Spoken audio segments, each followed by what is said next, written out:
नमस्कार, मेरा नाम आलोक है। आप लाइव स्ट्रीज देख रहे हैं। बिहार के मुख्यमंत्री सम्राट चौधरी के 3 सबसे भरोसेमंद मंत्री कौन है वो आप जानना ही चाहेंगे और कैसे ये प्रमाणित होता है।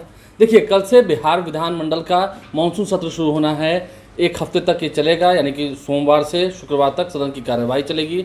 5 दिनों तक सदन चलना है, बिहार विधानसभा, बिहार विधान परिषद।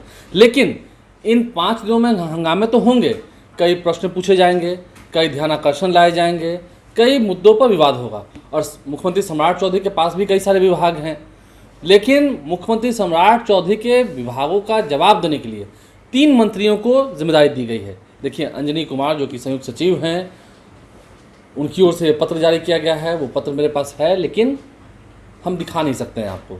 हम बता सकते हैं वो 3 मंत्री कौन हैं। वो 3 मंत्री हैं जिन्हें जिम्मेदारी मिली है।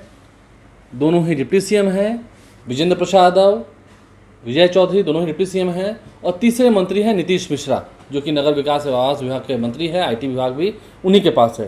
तो सभी को अलग अलग जिम्मेदारी दे दी गई है। सम्राट चौधरी जो कि बिहार के मुख्यमंत्री हैं, जब उनसे रिलेटेड कोई प्रश्न पूछा जाएगा, सरकार का तो उत्तर होगा ही, सरकार का तो उत्तर होगा ही। मुख्यमंत्री सम्राट चौधरी अपनी बातों को रखेंगे।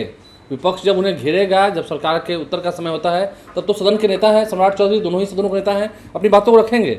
लेकिन अगर हम विभाग वाइज बात करें, जैसी जानकारी है, गृह विभाग से तमाम जितनी संबंधित जानकारियां होंगी, जो ध्यानाकर्षण होंगे, जो प्रश्न होंगे, उनका उत्तर विजय कुमार चौधरी देंगे। इसके अलावा सामान्य प्रशासन, मंत्रिमंडल सचिवालय और सिविल विमानन विभाग से जुड़े हुए सवालों का जवाब विजेंद्र प्रसाद यादव देंगे, जो कि वित्त विभाग के मंत्री हैं। और नीतीश मिश्रा जो कि निगरानी विभाग और निर्वाचन विभाग की जो जानकारियां होंगी, जो प्रश्न होंगे उनसे जुड़े हुए, उसका जवाब वो देंगे। ध्यानाकर्षण पर वो सरकार की ओर से बातों को रखेंगे, स्थिति को स्पष्ट करेंगे। तो मुख्यमंत्री सम्राट चौधरी ने अपने सबसे 3 भरोसेमंद चेहरों को, जाहिर सी बात है उनकी इच्छा के बाद ही ये जिम्मेदारी दी गई होगी, क्योंकि उन्हें तो उत्तर देना ही है, काफ़ी बातें अपनी रखनी है। लेकिन जब ध्यानाकर्षण होता है और उस दौरान हो सकता है जब सवाल आए विधानसभा में, तो सम्राट चौधरी हो उस वक्त विधान परिषद में, क्योंकि दोनों ही सदनों में मुख्यमंत्री को रहना होता है।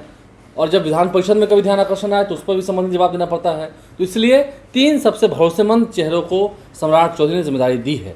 विजेंद्र प्रसाद यादव डिप्टी सीएम हैं, विजय चौधरी और नीतीश मिश्रा जो कि नगर विकास विभाग के मंत्री हैं। तीनों ही, मान के चलिए, इससे प्रमाणित होता है सम्राट चौधरी के सबसे 3 भरोसेमंद चेहरे अगर इस सरकार में कोई है तो वही ये तीनों हैं। इस बात से प्रमाणित होता है कि मेरे बदले आप जवाब दे सकते हैं, अधिकृत हैं। समझ सकते हैं आप, इस बात से प्रमाणित होता है। जहाँ तक बात विधानमंडल की मानसून सत्र की है, तो हंगामा भी होगा। विपक्ष नेता तेजस्वी यादव तो फिलहाल पटना में है नहीं, तो जाहिर सी बात है शुरुआती दिनों में वो सदन में मौजूद नहीं होंगे। लेकिन फिर आगे जब अगर वो पटना आते हैं, बाहर तो विदेश गए हैं, फिर दिल्ली आएंगे, फिर पटना आएंगे, तो फिर सदन की कार्रवाई में हिस्सा लेंगे। बाकी पूर्व चुनाव को लेकर भी बातें होंगी, सदन के बाहर और भीतर नेताओं का हंगामा होगा, अपनी अपनी बातों को रखेंगे।